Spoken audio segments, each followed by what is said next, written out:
Mia J sold all of Young Dolph's cars for $2 million. And Yo Gotti's uncle owns the car group of all of Yo Gotti's cars.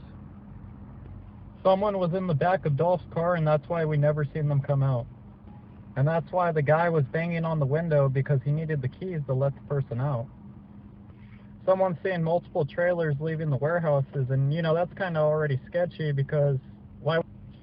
So, they had to get like Young Dolph's car on the trailer, and you know how that process goes. You have to, load it up from the back, clip it on, make sure everything is hooked up correctly, so you're able to take the car across wherever you need to take it without it like falling off in the mid road of you driving, or you know what I'm saying? Mia J, she's selling all these cars and stuff and taking Young Dolph's cars, and you're wondering where it's coming from. It's coming from all those, the warehouses that they're taking the cars out of, and they're just selling them on the low without anybody knowing the real idea, the big picture of what's actually happening behind the closed doors. It's like they're basically saying, like, why does she still want to even be involved with them, regardless if it's big? Of course, the uncle is kind of disappointed that Mia J sold all of Young Dolph's cars for $2.3 million. He actually owns the body shop, so it would have been better for him to actually be able to put into this shop, let them kind of have a showroom, and to honor, young Dolph. If, to have like a museum for Dolph, to flip a museum would have been the right thing to do. So moving on from there, he has a lot of mixed emotions in the whole city. I just got done talking to everybody in Memphis, and they all say, I like to know, why is Mia J selling the car when she shouldn't be selling the cars? She could have made way more money by holding on to the cars and waiting for auction.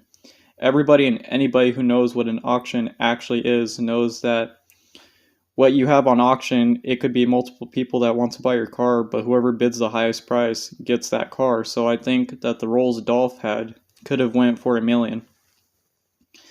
And the Corvette probably could have went for like $3 million on its own, because of the fact that that's the last place he was at. And due to the fact that that energy is still there, he still has like a SD card loaded with brand new music in there. So another thing is that he had the Benz truck, and they gave that to the Yo Gotti group, like basically for nothing.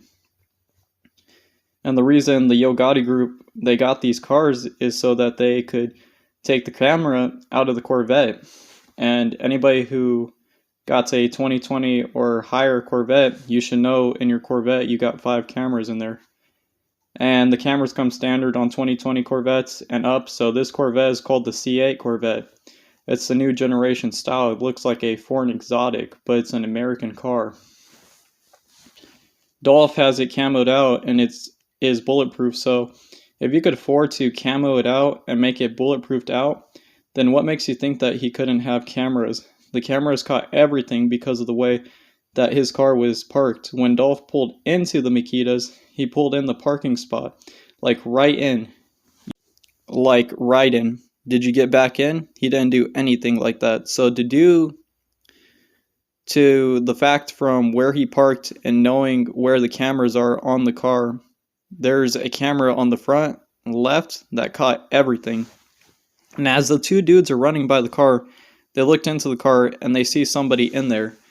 And they also see that there is a camera on the side of the car. It's just like if you ever been pulled up to next to a Tesla, you will see that the newer Tesla has got the cameras on the side, like right by the window pillar.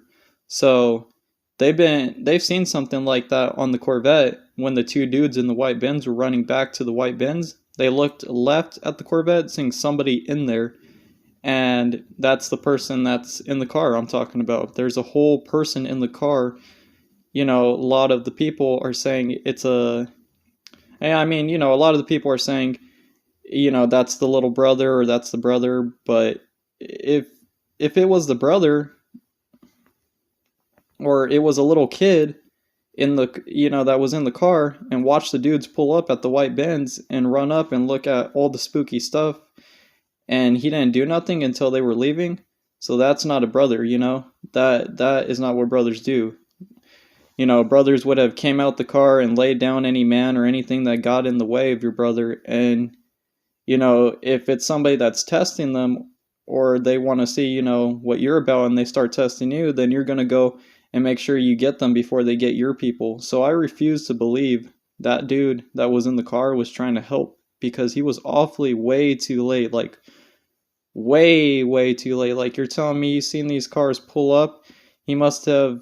And then the fact that what's up with the stories of them saying Dolph and his friend were on their phone, but then everybody wants to say that the brother was in the car, so which one was it?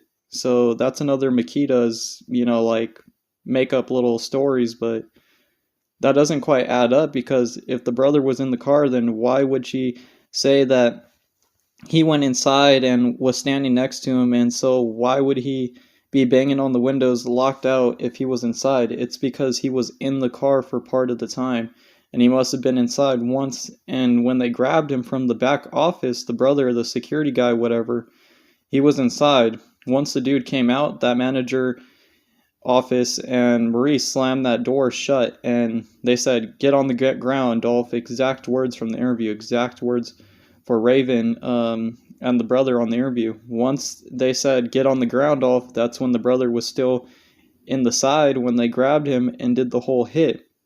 He after went back outside. The brother then went back outside to the car, and everyone else that was in the cookie shop was cleaning up that hallway and trying to move him to the lobby to the front so they can put him by the glass and put his arm rested by the glass, so that when the baguettes hit and a round hits the glass, it's all just going to break and fall out.